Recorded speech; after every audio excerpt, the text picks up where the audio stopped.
if you're a sales professional, then you're going to have some cancels. Hey there, let's go ahead and just jump right into today's topic around authentic persuasion, hitting the random word selector, knowing where they come from, your cancels. So let's go ahead and talk about this. What's interesting is, and I talked about this a few days ago in a video, where if you're a sales professional, then you're going to have some cancels. It's just the way it goes. Order takers generally have no cancellations. They have zero cancellations because they're just taking orders from people who are ready with no objections, no issues.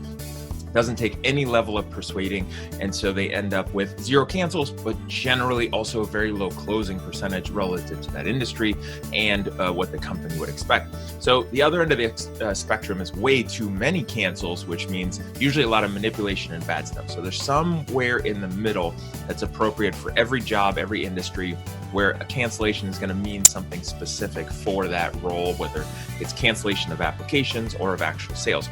Now, the thing is when you have those and when you're operating like a professional and you're using authentic persuasion, the key is on the persuasion part of moving people forward towards what they say they want or need. You're going to have some people who are going to freak out. They're going to wake up at 2 a.m. They're going to maybe either regret or worry about what they did and think that they need to cancel or have an issue. And generally what happens is when you're operating as a sales professional, you typically will know where those cancellations are going to come from. Who was it that you got to go outside of their comfort zone such that they made the purchase decision? You know it's the right thing for them. They're a qualified prospect. It's a perfect fit. It solves their problem or it helps them achieve their goal or gets them something they said they wanted. And because of that, you know they might freak out.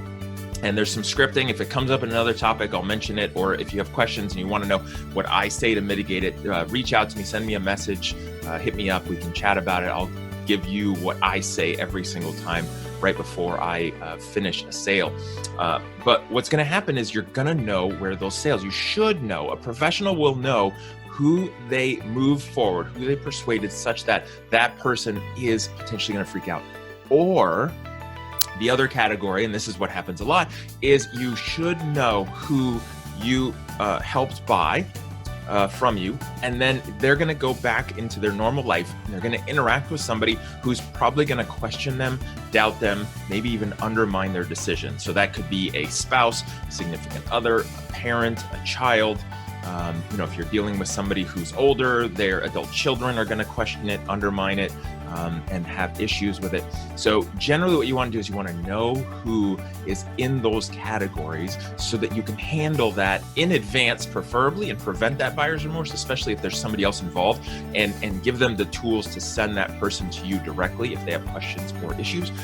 And then also when you get that call the next day or the email or the following week or whenever that happens, you're not surprised because you knew that they were uncomfortable. It got them out of their comfort zone in a good way, but they're going to retract and go back to it. So that's the key. As a professional, you always will know who, or you'll have a good sense of who is most likely going to freak out afterwards. I mean, that's honestly the best way to go. So that's it for today. I'll see you in tomorrow's video.